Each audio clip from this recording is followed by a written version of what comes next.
Hello， 各位觀眾朋友，新年好！咁今期 Jason 啦，又同大家分享上盤啦。咁依家啦就喺中山坦洲嘅。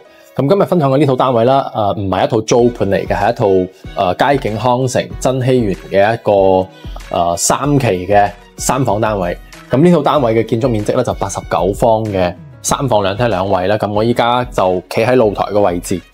咁其實正前方望到嘅就係珠海嘅萬科城，同埋我哋右手邊就係佢嗰個華發 TOD 啦。咁其實行呢一條直線一個紅綠燈位啦，就到珠海嘅啦。咁前邊呢度過去山姆會員碟大概就5分鐘嘅車程咯，係啦。咁呢一套單位啦，建築面積89方嚇，咁佢套內嘅實用啦，大概係90%左右嘅。咁我依家就喺露台個位置，大家可以參觀下個露台，大概就6個方左右。咁呢套單位咧，佢係做到南北對流嘅。咁我哋望到就係全新裝修嘅，即係發展商嘅交付標準啦。咁就業主一日都未住過嘅。咁依家業主嘅掛牌價啦，就係139萬嘅。咁業主都好好傾嘅。咁如果有興趣嘅觀眾朋友想揾啲全新未住過嘅3房喺佳景呢邊嘅，咁就可以上嚟參觀下啦。OK， 咁從入門口同大家分享下先。呢邊就係我哋入門口嘅位置啦。咁呢度就入戶嘅玄關位。咁其實入戶玄關嘅右手邊啦，就係我哋嘅廚房啦。咁廚房呢個好骨子嘅，咁兩邊開啦，都係有明窗嘅。咁全部都係全新嘅呢啲灶頭，方太嘅，未用過嘅。包括呢一邊，不過佢就唔係依家4期佢嘅交樓標準有個大星盤啦，佢就係舊式少少嘅2個星盤咯。咁呢邊就預留咗我哋雪櫃嘅位置啦，一個單開嘅雪櫃。咁呢邊係朝北向嘅，朝西北向呢邊。OK。咁我哋睇完我哋廚房，呢度就係我哋啱先睇嘅餐客廳啦。咁佢餐客廳嘅一個開間嘅話啦，大概係3.6米左右。咁整體嘅面積大概就27個方。咁喺我哋餐廳呢邊啦，左手邊會有個贈送嘅生活露台。咁呢度就係擺我哋洗衣機同埋我哋嗰個熱水爐嘅位置啦。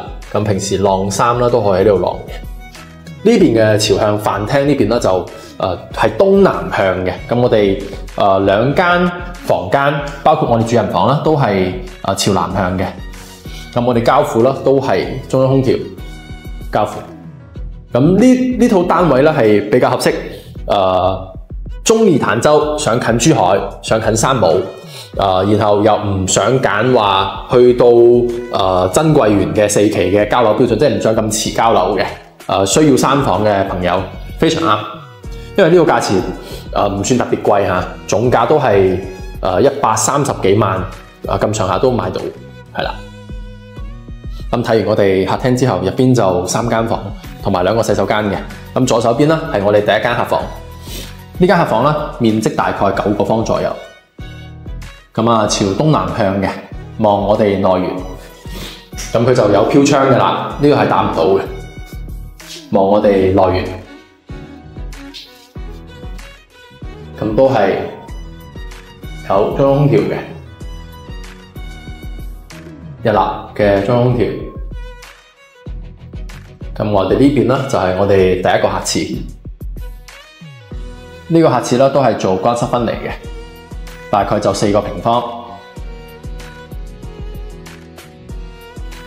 咁然後呢邊啦有第3間房，呢間房2間客房嘅面積咧差唔多大。咁佢呢間睇起身會相對方正少少，因為佢冇飄窗。都係大概8個方9個方左右。咁呢邊嘅朝向會爭啲嘅，朝西北向，不過會比較開揚咯。即係如果你話唔介意呢個朝向嘅朋友，可以做個對比，係啦。OK， 咁睇完我哋第2間客房之後，上邊都係一樣嘅，都係1立嘅中央空調。咁最後就到我哋主人房啦。咁主人房呢邊就係我哋嘅主人房。咁主人房嘅衣櫃嘅位置咧，都係發展商嘅交付標準嚟嘅。咁成個單位都係未住過嘅，全新嘅。主人房嘅面積咧大概係13個方左右。呢邊就擺唔到2個床頭櫃啦，擺張1.8米嘅大床，擺唔到床頭櫃。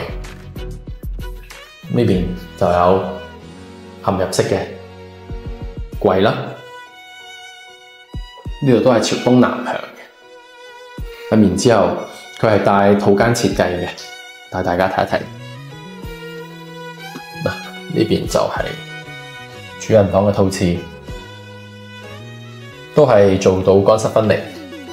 咁呢個單位再同大家重申一下，咁業主掛牌依家係139萬。咁如果話大家有興趣嘅，價錢都可以再同大家傾。咁呢個單位咧就係佳景康城3期真禧園嘅單位，全新未住過嘅。咁有興趣嘅朋友聯繫我啦。咁或者係珠海中山1、2手或者租盤，Jason都可以幫大家去揾嘅。OK，咁今期節目就到呢度。